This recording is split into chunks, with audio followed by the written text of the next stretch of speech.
మామ, అందరికి నమస్తే. మళ్ళీ నేను కూలి పనికి స్టార్ట్ అయినా మామ. రోజు లేట్ పోతున్నాను, ఇలా తొందరగా వెళ్ళిన మామ. ఎందుకంటే మా సార్ ఊక అంటాడు నువ్వు 10 నిమిషాలు లేట్ వస్తున్నావు అని. అందుకే మళ్ళీ ఈ రోజు 10 నిమిషాలు ముందే వెళ్ళిన మామ. ఆఫీస్కి అయినా మామ. ఆఫీస్కి పోయి కొంచెంసేపు కూర్చున్నాక మళ్ళీ వెంటనే బయటకి అయినా మామ. ఎందుకంటే చిన్న పని ఉందని బయటకి వెళ్ళిన. పోయి చూసేసరికి పిల్లలు మంచిగా క్రికెట్ ఆడుతారు మామ. ఒక్కరోజు ఆడతారు, ఎందుకంటే రేపటి నుంచి మంచిగా స్కూల్స్ ఉన్నాయి కదా. బయటకైనా మామ. బయటకైనాక మంచిగా సమోసా కనబడ్డాయి. మా ఫ్రెండ్ ఆకలి అవుతుంది అన్నాక సమోసా కూడా వేసుకున్నాం. సమోసా మాత్రం సూపర్ ఉన్నాయి మామ. సమోసా తాగినాక చాయ్ తాగకపోతే బాగుండదని అందుకే చాయ్ కూడా ఒకటి వేసినాం మామ. వేడి వేడి చాయ్ సమోసా తింటే కిక్కు మామ. చల్లగా ఉందని అక్కడనే కొంచెం కూర్చున్నాం మామ. కూర్చున్నాక ఇలా ఆఫీస్కి కూడా పోవాలని అంటే ఆఫీస్కి బయలుదేరినాం మామ. మా సార్ పిలిచి నేను ఆఫీస్కి పోయేసరికి ఏమైందని సార్ అడిగితే అటు పోయితే ఒక కమ్మ దింపేసింది, ఏం లేదని చెప్పిన.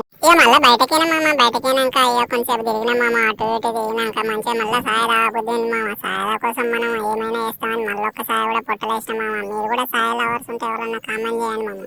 చాయ్ అయినాక అన్న మంచిగా ఫ్యాన్ వేసింది మామ. కొంచెం కూర్చున్నాం చల్లగా ఉందని. మా సార్ ఫోన్ చేసి చెప్పింది మామ విజిట్ ఉంది, వెళ్ళి విజిట్ చేయమని. అంటే మళ్ళీ బండి చేసినాం మామ. బండి చేసి విజిట్ కాడికి అయినా విజిట్ కూడా కంప్లీట్ చేసేసుకున్నాం మామ.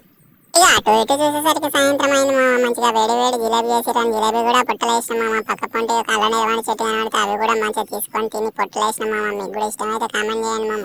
మన వీడియోస్ అందరు చూస్తున్నారు కానీ లైక్ చేస్తలేరు మామ. కొద్దిగా నన్ను కూడా సపోర్ట్ చేయండి కదా. లైక్ చేసి సబ్స్క్రైబ్ చేయండి, లేదంటే గిచ్చేస్తాం మిమ్మల్ని.